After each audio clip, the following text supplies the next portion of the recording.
Hi, everyone, and thank you for joining us for today's webcast. I'm Adrian Lee, an editor in the Globe and Mail's opinion section, and I'm looking forward to moderating today's session.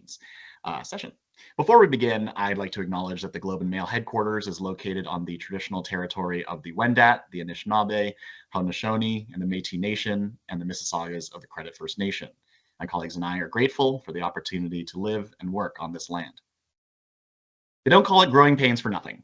Expanding a business into new markets can be a great way to drive growth and revenue, and for many Canadian companies working with a relatively smaller population and market, it's something of a necessity. But of course, it carries a lot of risk too, from issues with legal compliance to cultural differences.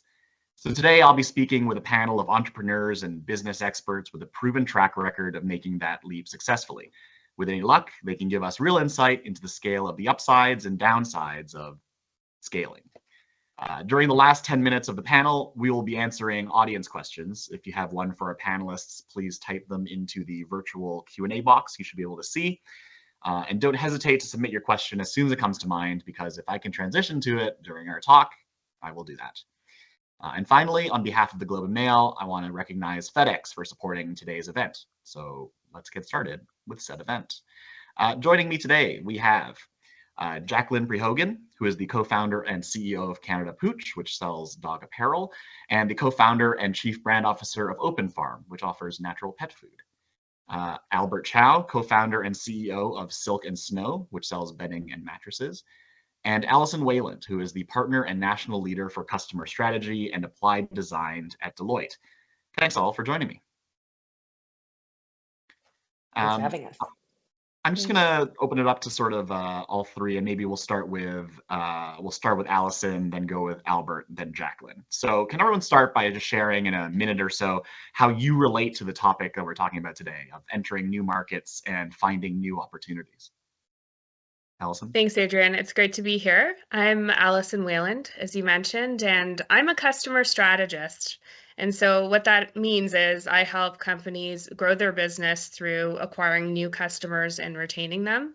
So one of the key levers for that is looking at how do you grow internationally. And so I have a lot of experience both with Canadian companies and with companies abroad expanding into new markets. I spent a lot of time in South America working for Deloitte as well, helping companies enter that market. And I'm back in Canada now doing the same for Canadian companies moving elsewhere. So I'm happy to share my thoughts and learnings with you. Great. Albert? Hi, everyone. I'm happy to be here today. Thanks for having me, Adrian. So I'm one of the co-founders of Silk and Snow, which is a retailer of thoughtfully made sleep essentials. We're a proudly Canadian brand, which started in 2017. We've seen a tremendous amount of growth, being one of the fastest growing companies for the last 3 years now.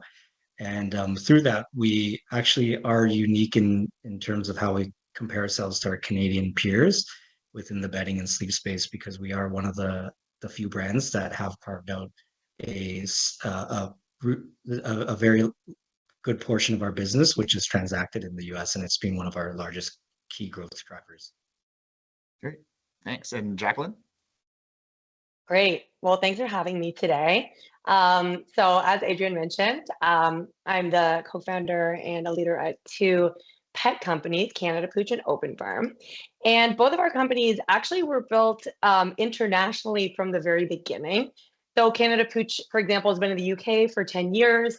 And Open Farm is actually the fastest growing pet food company in North America, including the US. And 80% of our business is in the United States.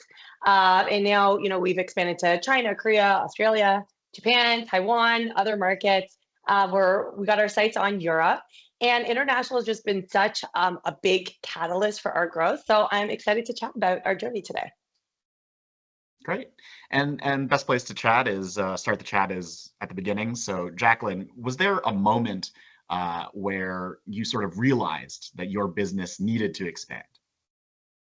Yeah, so for Open Farm, we knew that we had a big idea from the very beginning, and just recognizing that the US is, a much bigger market with a much bigger population of many pet parents, and it's right there and it's accessible and it's actually very doable from a regulatory perspective. we set out to launch our business there at the same time. So we actually launched in Canada and the US at the very same time. I was there doing kind of like a roadshow, going around meeting distributors, feet on the ground, getting in front of retailers from day one and just like drumming up business. And we've really gone from there. Mm-hmm. Was there feedback you got or a conversation you had where you realized, hey, this is more than just a small business. This is something I got to grow? Yeah, for sure. I think that's so important because I think it's those early conversations. We were lucky because we already had Canada Foods, which was in the pet industry. So we had, some inroads to like retailers and distributors and just getting out there. It's that vulnerable moment where, it's like, this is my company, this is our idea. And, it's such a crowded space. There's a lot of Me Too products, but the feedback was like, wow, this is something different. This is really interesting. I think some were like, this might be a little bit, ahead of its time, which made us realize we're gonna have to do a lot of education around this. But just, this idea of like, these are people that see a lot of product. They have a lot of companies pitching them and they're telling us we have something here. We think we have something, but it's great validation. And we really took that and used it as fuel to really push forward very quickly. Right. And Albert, same question to you. What was the aha moment for deciding you needed to get into new markets? So we saw a very different path in that by the time we entered the market was very crowded already. We started out very much as a bed and box company. And we realized by the time we started that it was a little late. We didn't carve out a very good niche for ourselves starting as that. And so we took a very different path. We looked at every opportunity that was available. We expanded into different categories. And I would say now we're very much known as much as a furniture and bedding company as we are a mattress company. And a lot of our growth actually started in the US. And we were very fortunate because we were able to expand very quickly there and be known for very specific products at the time. And product development was one of the reasons why we grew so quickly in the US. So I would say, in the bedding space and in the mattress space, the regulatory requirements are very different. The way that you grow, it's a lot more fragmented in the US. So the way we manage our business within the US is very different than what we do within the Canadian market. Mm-hmm. And was there a turning point? Was there a moment where you sort of had that realization that, hey, maybe the I can't just stick to the mattresses we're selling here? Yeah, I think I think we were speaking about this earlier before the call that when we started, there was I think at one count there was well over 100 brands that were in the bed and box market. And at that time when we started, we knew that it was really overcrowded. So it really forced us into a position of having to really understand product development and defining a niche, a brand and product differentiation, and also really understanding how our brand projects to the customer. Obviously, in the US, the market is just so much larger that it gives you that space to do that. For us, I think the aha moment was definitely sales. We were fortunate that we started down that journey of really selling through adjacent products within the sleep space and really focusing on selling the entire room rather than just a particular product. And when we started to see traction and being digitally native, we were a little bit better prepared when the pandemic happened and the shift happened online. And I think that was really our aha moment, was when we saw that we had product market fit when a lot of our competitors didn't when they entered the pandemic. Mm-hmm. Well, speaking of selling the room, so Silk and Snow is a digital first business, as you said, but you're in the process now of opening more stores and showrooms, right? So where do you see brick and mortar fitting into the overall retail landscape at 2024?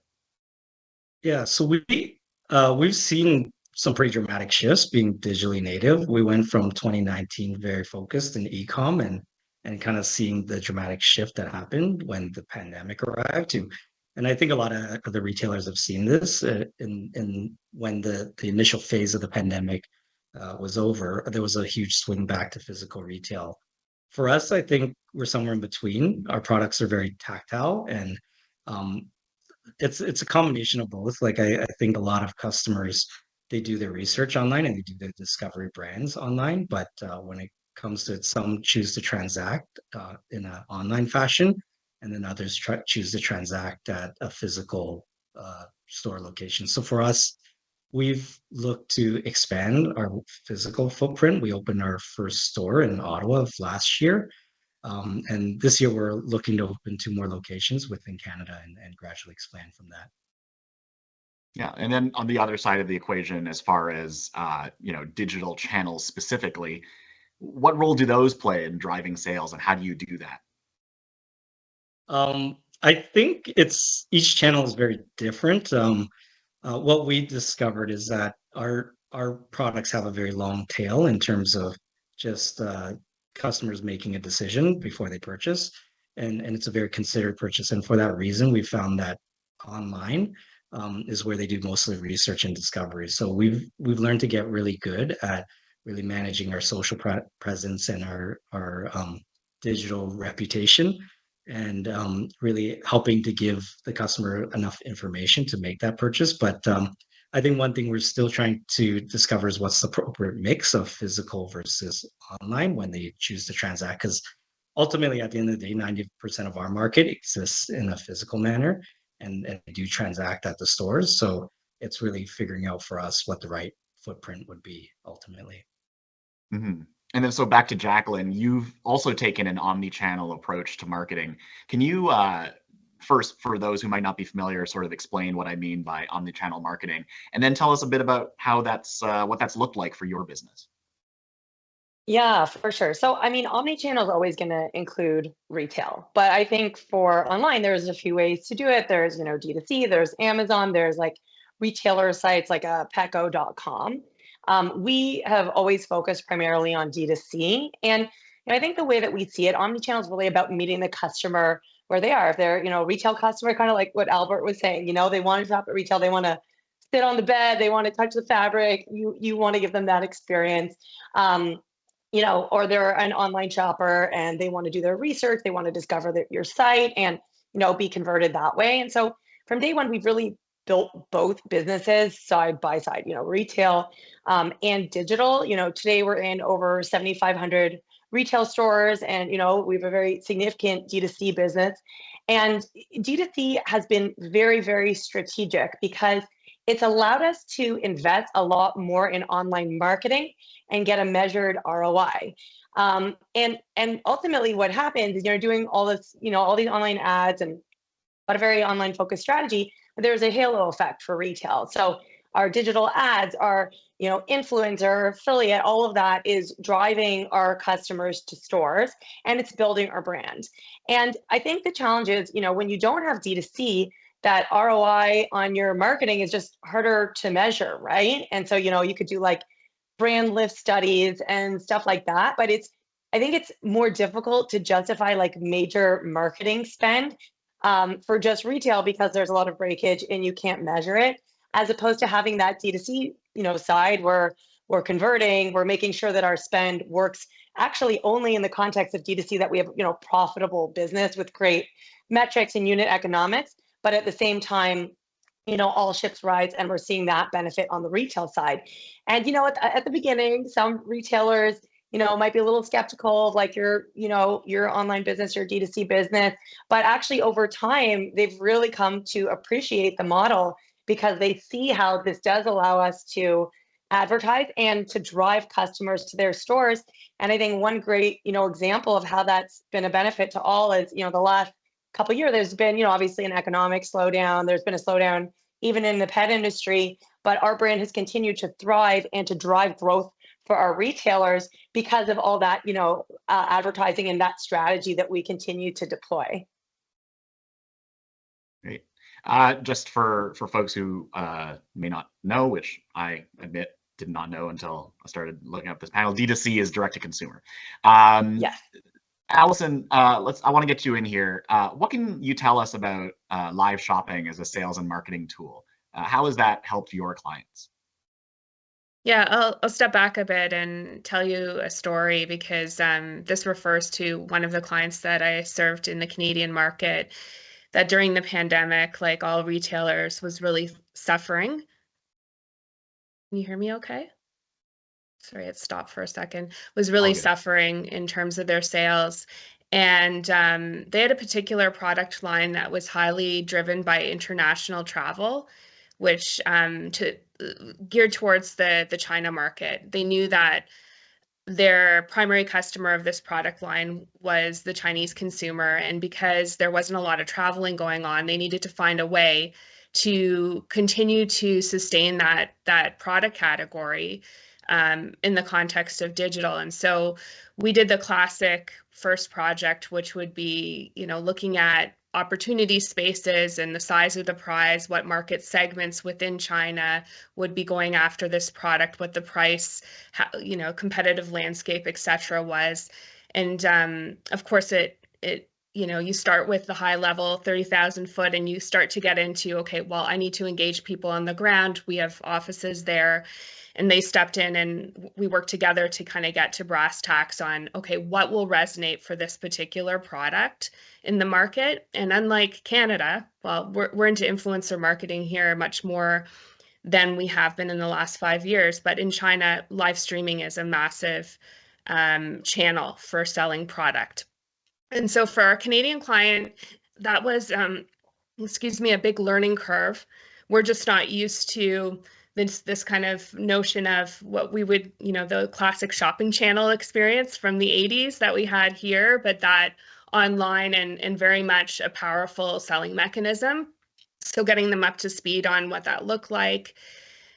And it turns out that there are platforms and influencers, they call them KOLs in China, so key opinion leaders, that are set up for every product you can imagine. And so figuring out who the right KOLs are for your particular product and what platform makes sense to reach the audiences, the segments that are deemed to be the most attractive for your product line was kind of like question number one, and then getting through some negotiation. So it was all about test and learn, Adrian. So like not wanting to set up shop in China, seeing that as a massive barrier to climb. They wanted to test the market and see what would happen.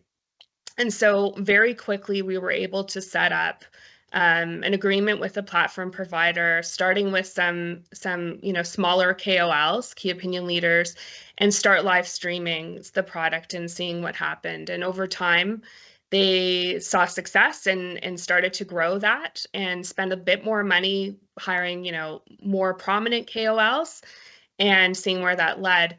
And then started to build some more distribution channels within the market, like started to stock more product in China, and play a bigger part in the supply chain overall. But it didn't start that way. It started very nimble to sort of test and see if there was product market fit, and figure out which segments. To Jacqueline's point, you learn so much in digital because you can attribute your sales to specific people, who you're being successful against and who you're not, and you can tailor your marketing and your spend accordingly.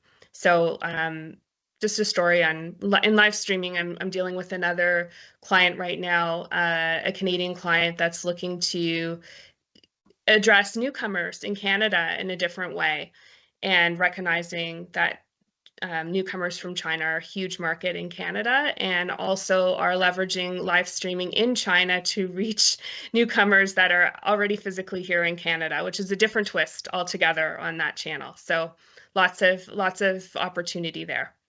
Yeah. And just to follow up on that with an audience question we received, I'll get Allison to respond first, and then I'll open it up to Albert and Jacqueline if they have thoughts. But speaking of KOLs and influencers, how do you suggest, are there strategies that you can suggest on how to test out specifically influencer marketing? Yeah, it's similar to what I mentioned. I mean, there's so many different KOL. If you're talking about China specifically, every market's so different. And so understanding the landscape within that market and what those influencers are really good at, there's such a range of cost associated with the influencer, right? So we found that, some of the most expensive KOLs, you don't necessarily want to start there, depending on the appetite of your initial test. So we started sort of mid-level KOL to test and see how that worked. and then started to make very targeted investments in more expensive KOLs around key dates like Moon Festival, like that type of thing, to see if we could actually drive revenue in a faster way. So I'm not entirely sure how it works in the Canadian market, and I'm sure Albert and Jacqueline have lots of insight there, but found it to be pretty powerful internationally, especially in China.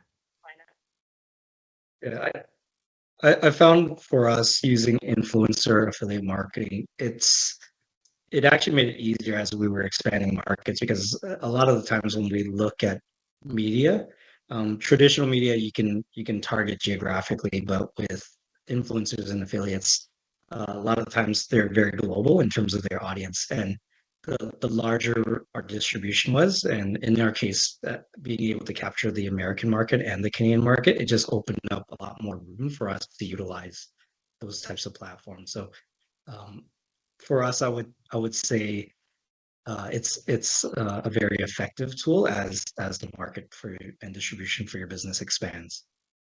Great. And Jacqueline, how do you suggest testing out influencer marketing?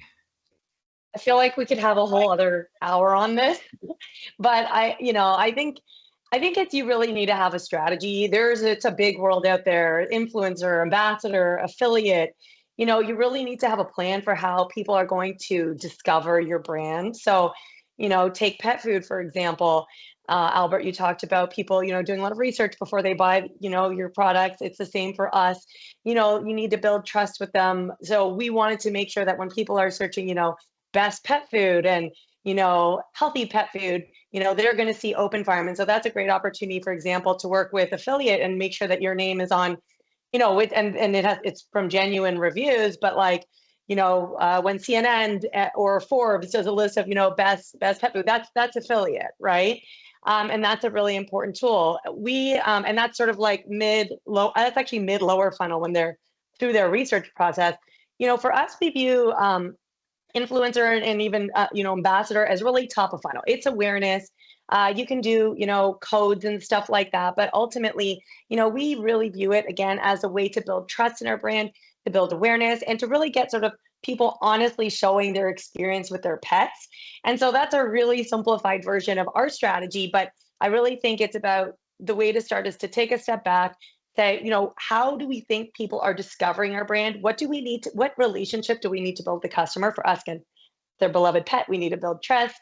And then what are the ways that, whether it's influencer, ambassador, affiliate, can sort of play into that and think about an integrated strategy. And then, yeah, it's going to be a lot of look at other brands. What have they done well? And certainly some trial and error. And as Allison said, considering your budget, and are you doing a bunch of, really grassroots, lots of small influencers, but they have a lot of followers, they're really passionate and it's less expensive, or you're doing a few like big hitters, you got a big budget for it. But then last thing I'll say is if you're doing that, you never want that to be the only thing you do. That's really got to tie in with other marketing tactics, because the one and done, even if you spend a lot of money, even if Kim Kardashian, herself mentioned your product, you really want to make sure you've got, a bunch of other marketing tactics surrounding that to get the most out of that mention and more touch points with the consumer. Yeah. And just to go back to a little bit of what Allison was talking about, how different regions need a tailored approach. That's something you understand. You're in an array of markets. Tell me about that. How do you tailor your approaches to different regions? For sure. So take the US, for example, which is one country, but so many different markets. I really didn't have a good grasp of that, I think, before I started the business. But when you're starting, you're in the early years, like you do all of the jobs, right? So my husband, who's my business partner, and I, we were like the regional sales manager. Luckily, we've hired, competent people since then. But at the beginning, we were doing it. We were, we hired a few sales reps. We were traveling around to, I had like Pacific Northwest and Southeast, and I was, traveling there, going to visit the stores, talking to the people there. And I realized how different the needs of, the different stores and people in those markets were. Like, if you take, for example, the Southeast, it's very relationship based, it's very personal, you want to be out for dinner, you want to be spending quality time with the retailers, with the distributors down there. Pacific Northwest is very, nutritionally sophisticated. They care, they really, really understand like deep nutrition. They're very environmentally conscious. So you're really going to be going deep on, your product and making sure you're prepared to, speak to that and demonstrate that and deploy the right, programs there. Or take like New York City. It's actually not really what you would think it was, because the stores there, they're so small. They have such a small footprint, and they're, the pet parents there, they're probably walking. They can't carry a lot. So you really need to like curate, your product assortment, your sales approach, everything to each and every market. But I think it goes even deeper than that. It's actually every store in every market, and, really getting to the level of what makes that store tick, what makes the people in that store tick, and how are you going to, empower them, educate them, and motivate them to, talk about and promote your product. Mhm. And Albert, you also understand the U.S. market deeply. Can you speak to how you approached entering that market? Yeah, it's really interesting to hear Jacqueline talk through her business because it sounds very similar.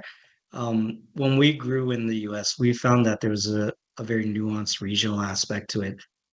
So the one good thing is that the US market is just so much larger, it's more fragmented, so there's space for other competitors to um, grow and carve out market share. In Canada, I found we run a lot of broad-based campaigns where it's more focused on brand and awareness, and a lot of people purchase our products through the affinity towards our brand.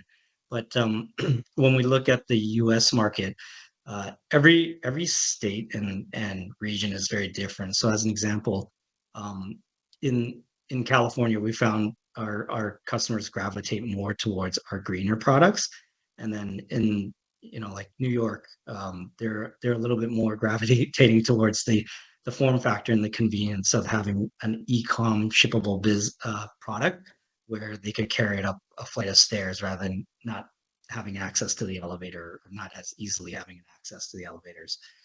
So every market's different, but the interesting thing is it's a very large market, even regionally.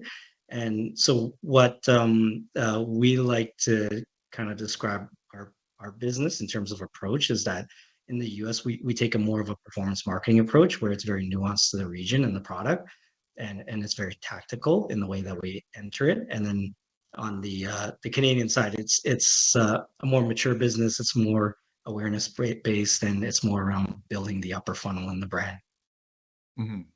I'll break in here just to mention if you have questions at all, please pop those into the virtual Q&A. We'll be asking those throughout and after. Allison, we're talking about different regions. Let's go beyond the US. You've spoken about how Chile is a great entry point to the Latin American market for businesses. Can you tell us a bit about why? Yeah, so I just a little bit of background. I lived and worked for Deloitte in Santiago, Chile for 7 years, and served regional, local, and international clients there, and in this topic and other topics, right? So what Jacqueline and Albert were talking about with the US is absolutely true about South America. Every country is quite different. And so, like Brazil, for example, is many countries within a country, and very, very complex when you think about market entry. I would say the same is true about a lot of the other countries, and there's unique historical context behind each as well when it comes to digital and how attractive that is. So, like in Colombia, for example, the expectations for what uh, delivery speeds and everything is so much higher than countries like Chile, who didn't have the security concerns that Colombia had for many, many decades. So it's so important, going back to understanding your customer segment and the region, what the expectations are for not just the product, but everything in and around the product when it comes to addressing those markets. But specifically, South America feels daunting for many Canadian companies, and so what we found was Chile was a bit of a hub for testing the broader region for our clients. And so I had quite a few requests over the 7-year period where companies were looking to grow their business, and we're looking at several markets around the world to figure out what the potential opportunity looked like and setting up experiments in those markets. And so Chile was often at the top of the list and the first market that most companies look at in South America to see if they want to enter South America if they're not already there. The business environment there is more friendly to more stable, and just from a familiarity perspective, easier to set up these types of experiments, more really friendly to international companies. And we found also like just the instability in some other parts of the regions just makes it too risky for testing and learning, for example, in Argentina, as a first place to go. So yeah, that's a generalization, but just in overall, when you're thinking about South America, consider Chile, but just be careful as you move beyond countries like Chile to really understand the market and have people locally on the ground. Because when we were engaged on these projects, the local understanding of business partners, and so Jacqueline, you mentioned, you're partnering with retailers, physical retailers as well. You need people on the ground in many cases to really understand how that's going to work, because the distribution channels and some of the complexities are just so different depending on where you go. Right. And going back to Jacqueline, I mean, Open Farm is, you said it already, you're in China, you're in Korea, you're in Australia, you're targeting Europe. What is the decision-making process, sort of like a step-by-step almost, of deciding when it is that you want to enter a new market and why that particular market? And how do you approach building a strategy that fits both the brand and that market that you've never been in? Yeah, well, so much of what Allison just said like resonated, and I'm going to reinforce a lot of it.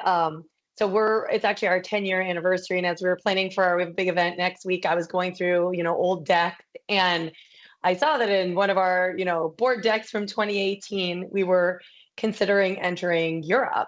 And now it's 6 years later, we haven't done it, but we're now, very focused on it.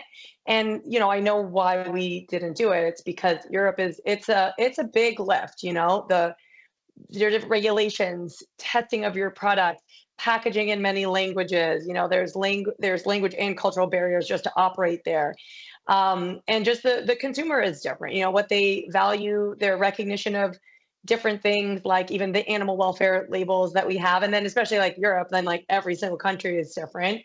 And, as Allison said, I mean, the distribution is huge, it's very different, the retail between distributors, retailers, like how you really enter these markets in Europe. China is really, a few major online retailers, retail is not, brick and mortar retail is just, at least for pet, is not really big at all. And so just the way that, the consumer there is getting their information, as she said, the way they are engaging, in social media, even the name that you choose and the way that your name translates, or maybe you want to choose actually a new name for the Chinese market. All of these are real things, and there's just a lot of complexities to it. And I think, you just really need to make sure that your business is ready, and to sort of do it in the right stages so you can focus. And that's why, again, 2018, we thought about it, and we thought about it again and again, and here we are, we're focusing on Europe in particular now. But we have also found that having a dedicated team at home and then having boots on the ground in that particular country is very important. Like a general manager who's going to, build a team there as you grow, and also working with like local talent there. So like when you're looking for people, like local search agencies, like, in China, in the UK, local marketing agencies who really understand like the landscape and the market. And I think ultimately you really need to make sure that your core business, if that's in North America, is strong enough, it's well resourced enough to give that like time to the planning and execution. And like, you're going to make mistakes and they're going to cost money. We've made mistakes. And I think you just, you can't get discouraged, got to like pivot and try again.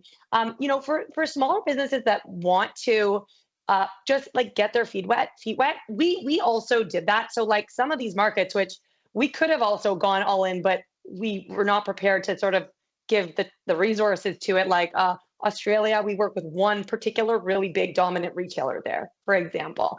Taiwan, Singapore, Japan, we have a partner who operates in all those markets, and they handle, the distribution and the marketing. And it's going to be a smaller business, right? Because you're not going all in. So it's sort of smaller risk, smaller reward. I can say we've made a lot of mistakes and we've had wrong partners. We've had to start over, but there are ways to do it smaller too. But you also probably have to have a bit smaller expectations of what you're going to get out of those markets. And, the big ones where you want to go all in, you're really investing in boots on the ground and all the things you need to make it successful. Yeah. But even just like as far as the very beginning decision process, even beyond, well before you put boots on the ground, well before you do some of that like local hiring and research, how do you, is it just a matter of risk reward calculation, size versus, other issues that you might think about? What makes you say, hey, I got to go to China, I got to go to Australia? Yeah. So I think, first of all, for sure, you're going to think about if your product and your brand, if there are markets where you feel like it's going to resonate, right?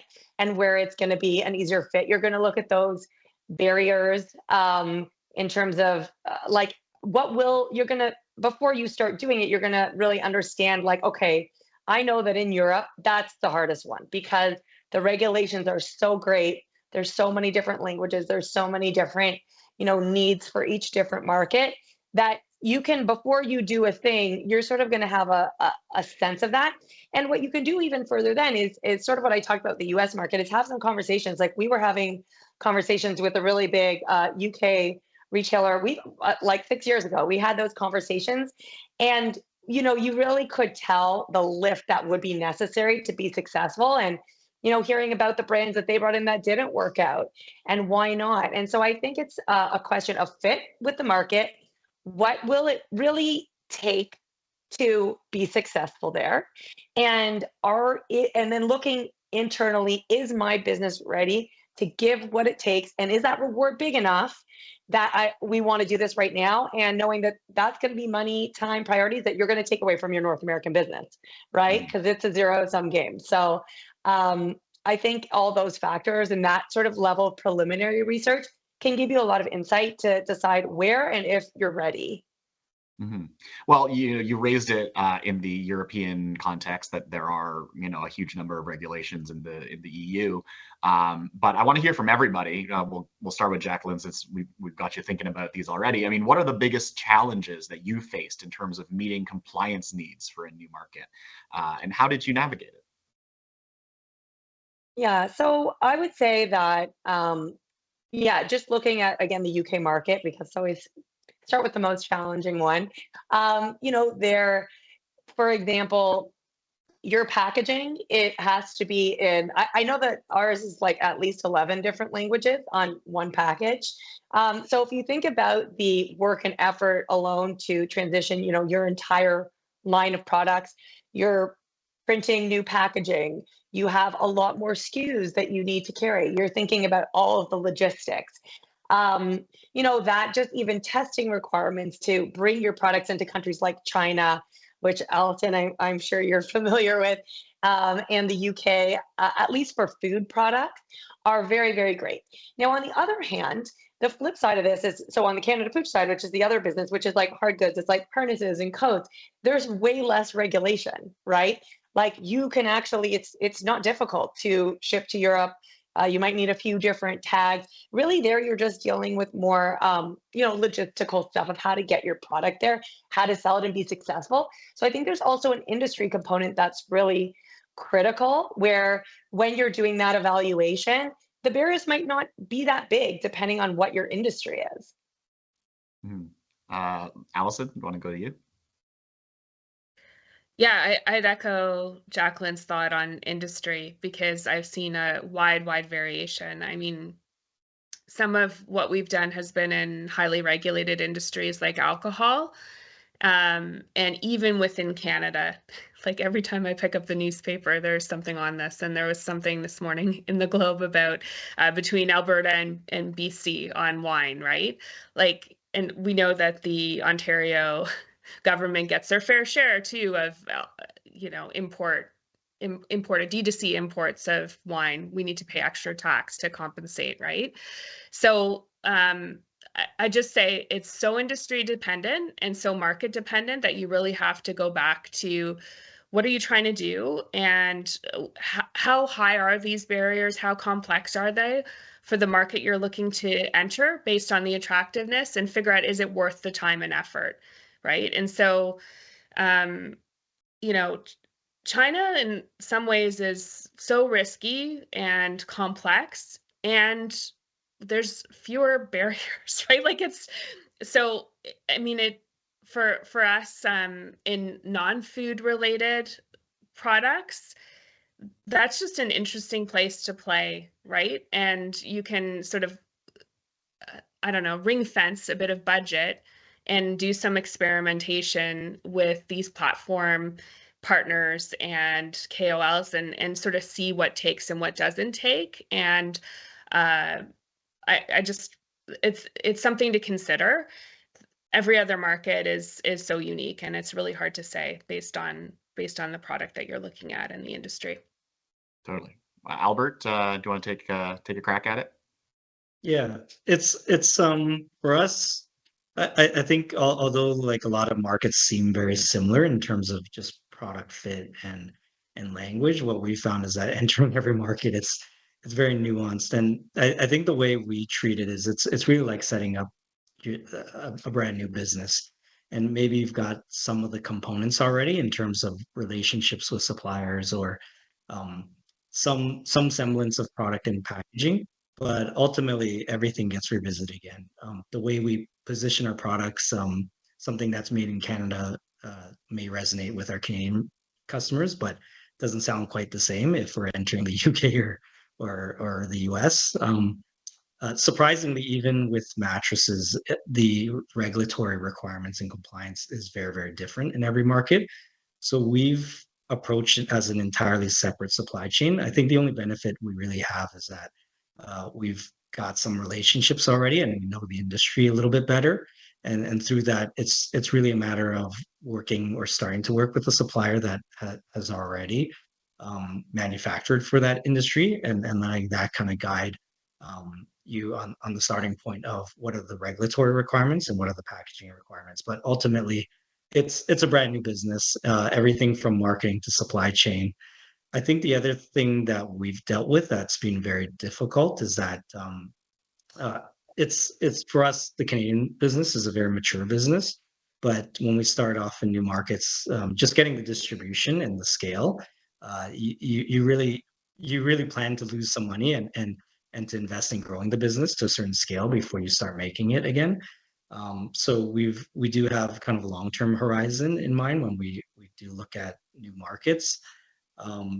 But I think ultimately it's every region to us is a very unique business.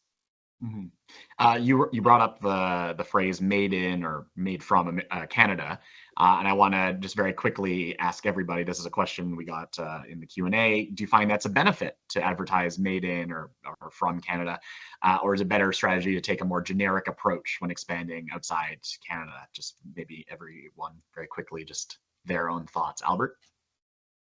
For us, it obviously resonates a lot better with our Canadian customers, but we've found that these days, and it shifts year to year, I found, but it does translate in the US.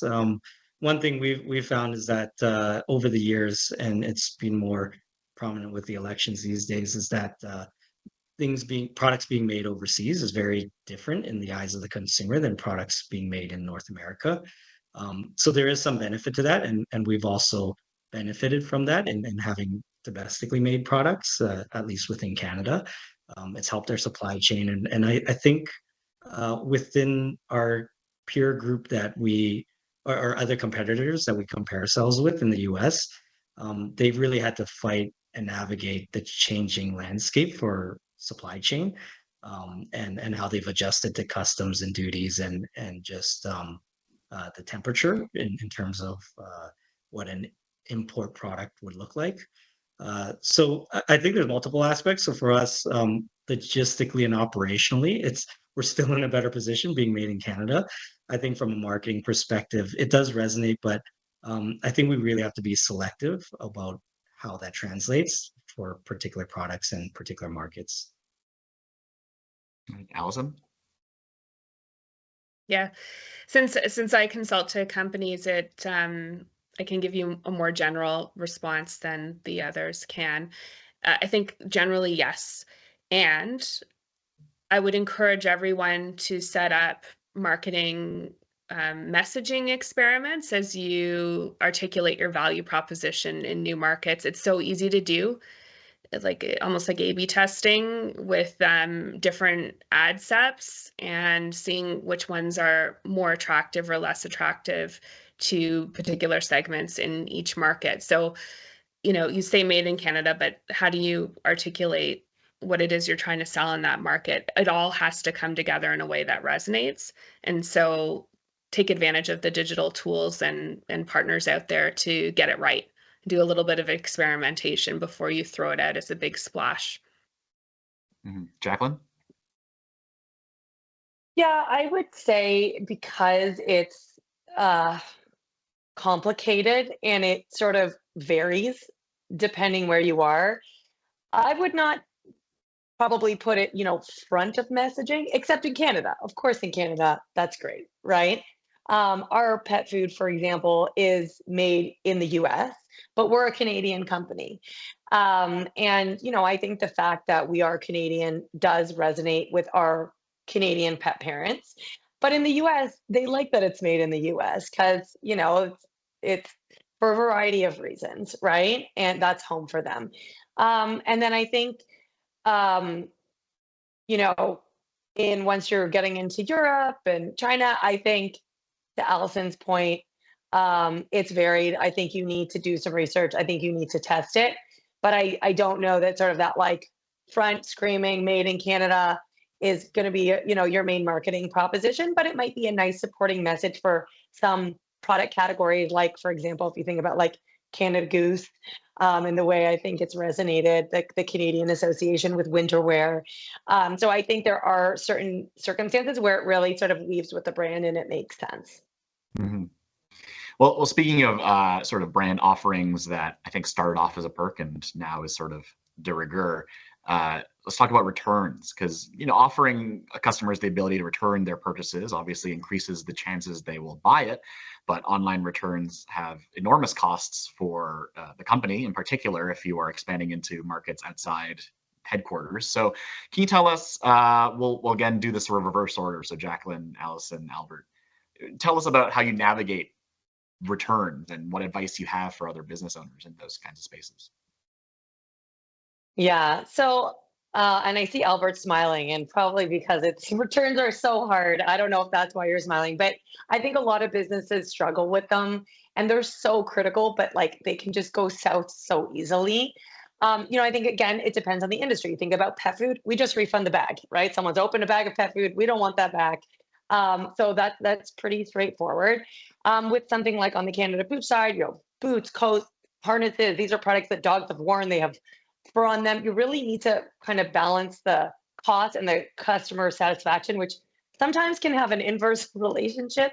I think a couple of years ago, we saw this like really high growth D2C landscape, this like growth at any cost. And you had, it was like free unlimited returns, and you had, consumers buying like 5 pairs of glasses with a plan to return 4. And, the reality is I think those companies were not really making a lot of money or any money at all. And so since then, since, the economy has changed and there's more pressure on businesses to actually make money to get, external financing for a variety of reasons, I think a lot of them have, had to pull back and adjust consumer expectations and really find that balance to have, a fair and convenient return and exchange policy, but something that can't sort of be like abused, so to speak. But it really does need to be there for most, like certainly, again, for something like a wearable, for consumers to have the confidence to buy it. And the last thing I would say on this is it's really important to monitor your return rates. You'll try different things. You'll try different portals and programs, and there's a lot of like off the shelf solutions out there, and some can work really well and some you think will work well, and there's stuff you didn't think about, and they suddenly your costs go crazy. So you actually have to, there's a lot of trial and error. You have to monitor very closely. And it's something that at least I found you're re-looking at that policy. You're making changes pretty frequently to try and optimize it. Mm-hmm. Allison? I thought that everything Jacqueline said was spot on, so I don't want to pile on. The only thing I would add would be, as you're entering a new market, you may start with a more generous return policy, and then, as you said, Jacqueline, monitor it and pull back based on the types of behaviors. There's so many cultural nuances too. It depends on the product. Is it a high, like, is it such a, if it's a product that really depends on preference, it gets really tricky, right? I don't like that, and that's why I'm returning it.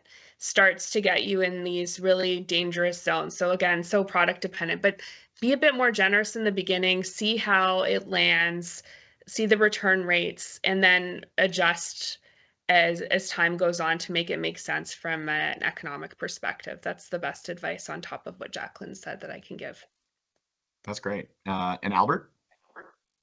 Yeah, I think just to add to Jacqueline's points, and Allison's points, I think when we look at returns, it's important to look at it from a cost perspective and see what that translates into. In our industry, we deal with a lot of bulky products, and a lot of the times the fulfillment costs are higher than the cost of the product itself. So we really monitor what's getting returned and what the cost is for that, and then evaluate what the return policy is. It's very different for every product. Mattresses, it's a little bit more tailored to personal taste, and it's a little bit subjective. But furniture, there's that IKEA effect of when you build the product, you probably connected with it, and when you've assembled it, you probably want to keep it. So it's less of a concern. But they are very different, and we look at each category very, very differently. But I think for being an online company first, or a digitally native company first, sometimes we don't really have a choice. Like, it's really what our competitor set dictates. And I know a lot of marketplaces and some of the larger retailers, they've moved towards very liberal policies and liberal return policies. And they've looked at maybe moderating that a bit, but it still hasn't come back to a practical level. And I think Jacqueline touched on it. Some of our competitors, I don't think they even have to make money. The economics aren't sustainable, but they're taking a growth at all costs approach. So for us, I think we look at what's right for us. I think the other thing that is within our control is just really focusing on the product quality and the product experience, and that's really the only two levers we have to limit returns. If we deliver a good product, it likely will, there's less risk of it being returned. And usually we use that return rates as a gauge of whether or not we've done a good job in developing the product. And if it's high, we try to manage it through product development. Yeah. So really, that's the only lever we found that works. But otherwise, it is a very costly endeavor. Yeah. Well, speaking of competitors who can bleed money on returns, I mean, it's these are prime days, as I think everyone knows. I mean, how do you compete with, your Amazons, your Walmart, these conglomerates that are everything everywhere all at once? Yeah, those prime days we're really conflicted about, because I think it drives a lot of consumerism, which also means that there's a lot of people in market looking for those products. So it's a good day for sales, but it's also there's an echo effect of people shopping around online, and that's very different than offline, and just seeing return rates spike and people shopping with the fear of missing out and making decisions quickly. That hasn't always been a very big part of our brand, and we've tried to manage that. But at the same time, our competitors kind of dictate those type of shopping days in some cases. So, and a lot of people are in market. So we've really had to tailor our brand to kind of fit the messaging of the promotional period. But at the same time, it's also been a very good sales lead generation for us during those periods. Mm-hmm. But do you feel like you have to compete And not only do you have to compete, how do you, if you do? I actually think it's easier to cut through the noise. So I think the answer is yes, we do compete. We've taken the approach of being the more thoughtful brand and really having more less messaging on promotion and pricing and more messaging on product quality and making it a very considered purchase and allowing people the lead time to make a decision on the product rather than having countdown clocks or a sale ending date and overusing that. So I would say we're always competing, but it's just how you approach it and what fits for your brand. I found that's worked for us, but I know we compete with a lot of different approaches on the market. Mhm. And last question here before we get into the Q&A for Allison, just because you have this specific expertise, how big of a concern is the counterfeit market for your clients? What is your advice for navigating these kinds of IP vulnerabilities? Yeah, I would say, Adrian, it really, again, depends on the product and the market that you're going into. Um, in my experience with my clients, especially in Asia, it's a very big concern. And you can spend a lot of money trying to fight it, or you can focus, and I'll just take something that Albert said, you can focus on your product quality and standing by what you're producing and the service in and around the product that you're delivering to your customers, and just focus on what you can do, or you can try to fight this. And I think the best advice I could say is focus on what you can do. But again, it's when you look at the risk versus reward of entering different markets, you're going to see counterfeit as one of the considerations in some of the markets. And you just have to weigh that risk against the potential size of the prize and the barriers to entry and all the other things that you're considering. So it's one of the many things to consider. And I don't think it would necessarily stop you from considering market entry. Just be aware of it, especially in Asia. It's where it's easy to enter, it's almost easier to copy. Like there's no free ride, right? Right. Yeah, makes sense. Well, we'll get into this Q&A now. We'll spend the last 5 minutes doing this, so maybe we'll be as quick as we can. Are there any pitfall? Maybe we can all each say one sort of major pitfall that you can foresee that you should be looking out for during a high growth phase for your business. Just identifying one, identifying your biggest pitfall or a big pitfall. Albert? I think for us, it's always been distribution. So we fought a lot with how we can manage inventory a little bit better, and especially if you're dealing with the uh, uh, overseas supply chain, it can become very difficult to plan that and layer in growth with that. So for us, that's been the most difficult challenge. I think the other um, big challenge is just um, getting the distribution right and how we view it short term and how we view it long term. It's always going to be a little bit more expensive until you get to scale.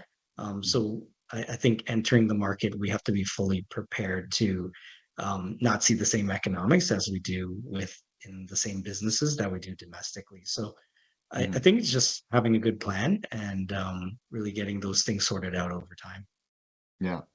Jacqueline, biggest pitfall during high growth? Oh, got you on mute here. All good. Knew I was going to do that at least once. So I would say probably culture, like maintaining your culture as you're growing, you're adding a lot of people, and like making sure that the people that you are bringing onto the team are the right fit. They're steeped in, your core values, and they're really living them, so that as you grow, you have, a group of people that are, operating within the business, making the decisions that you yourself would make. And that takes a lot of work and effort, especially when your headcount is growing quickly, but it's so important. Great, thank you. Allison? Yeah, I always think about like, what do you need to consider if you're tremendously successful? So if your product is the product market fit is great. You're able to reach the segments that you want to reach in the right way. You've articulated your value proposition in an attractive manner, and you sell a lot. What's the worst thing that could happen? And I go back to some of the things that Albert said. Some of our clients have been tremendously successful, and the inventory and getting it to those markets, you're not delivering on your promise at the end of the day because you run out of stock. That's a common pitfall. And then the other one would be your delivery times extend beyond your promise. And so I would just caution, you do need to be ready to scale when you try to scale. And if you're not, you will burn the dollars that you've spent building awareness and generating this hype around your product, and lost credibility, right? And lost trust with the brand. So be very careful about being ready to scale when you do put the money in front of something like this. This next question will surely be region by region, but we'll try to attack it as quickly as we can. Are there any advertising channels for each of you that has surprised you with their ROI? Maybe we go again back in reverse. So let's Allison. I'm kind of curious what the others will say because I don't own a business or running a business. We do help with marketing strategy and figuring out where to allocate your spend with our clients. Again, I don't think there's a free ride, right? Like you pay for what you get, what you pay for right now. There's no sort of secrets in terms of silver bullet, spend money here and you're going to get a tremendous ROI. I do think, I go back to something Jacqueline said early on, this, paid media is a good way to start. You can see what segments exactly are buying your products. You can measure the ROI of your investments, your advertising dollars very clearly, and start to understand what's working or not working. So I find that to be at least a good place to start, right? And figure out how to allocate your spend from there. Yeah. Jacqueline? Yeah, I agree. I wish there was an easy answer, like this one thing will do it. But the truth is, it's number one, it's the mix of things that you do. Again, it's the strategy, right? It's when we were talking about like influencer marketing, I said the same thing, but and that changes as you grow, right? So I think the most important thing are number one, two, and Allison spoke about this, 100% have clear marketing message and value proposition so that when you are now investing in different media, you don't have, a leaky bucket where you're getting people to your site or to your brand, but you're not communicating why they should become your customer. So the first thing is really to look at, your brand, your messaging, making sure that it's spot on. And then, figuring out, you're going to do a lot of trial and error. You're going to make a plan and see which channels are going to work for you. Where are you on the funnel? Are you doing top of funnel awareness? Like even Open Farm at our size, like we don't do a lot of that. We're starting to do more and more, but mostly it's been an influencer, and we're doing a lot of, mid, bottom funnel stuff all the way down to retail. I would say for us, our most cost-effective conversion channel is our retail stores and training the store associates to recommend our product. So it's really specific to your brand, but it's definitely thinking outside, like I just need to advertise on Meta. Like if that's a strategy, you're going to have a tough time because you have no control over it. No, I shouldn't say no control, but the costs fluctuate a lot, and it's just highly competitive. So I think the best thing you can do is get the messaging right and take a step back and think about what advantages you have for your business, your channel, such as retail for us and store associates, and how you can really leverage those and make all the different pieces work together in your funnel. All right. And Albert? Yeah, I think I'm going to just layer on what Alice and Jacqueline said, in that I've actually been very surprised in our journey that it keeps changing what's worked really well, and then the next year it goes sideways and you got to find something else. But I think it's really being conscious of why what you're trying to achieve.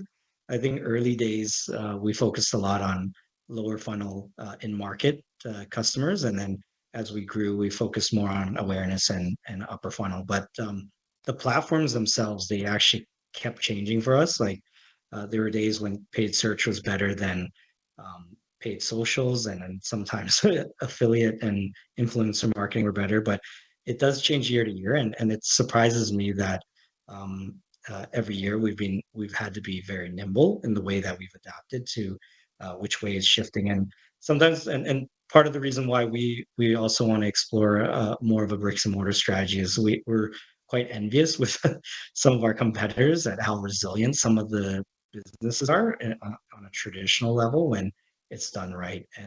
And so I find on the digital side things move very fast, but on the bricks and mortar side, it's a little bit more resilient in terms of the strategies.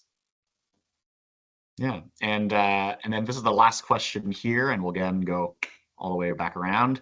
So starting with Albert, if you had one piece of advice to give, just one, what would yours be for differentiating your brand as a new entrant in a crowded new market?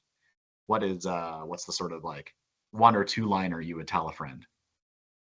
I think it's still going to be very basic. Like I think when we develop products, we still look at why would they buy with us versus someone else, and look at reasons why a customer would buy. And it should be pretty succinct and crisp, and the competitive set should be pretty narrow. One thing we really try to avoid is dealing in commodity products, where when we look at our products and we think that this can exist on Amazon or some other marketplaces, we try to avoid it. So it's really finding a very, it doesn't have to be distinct, but at least a succinct product differentiation, and then starting from there. And I think the rest seems to take care of itself. And every time that we haven't done that, we've kind of failed. So I would say that's kind of the advice I would give myself in the early days. Great. Jacqueline?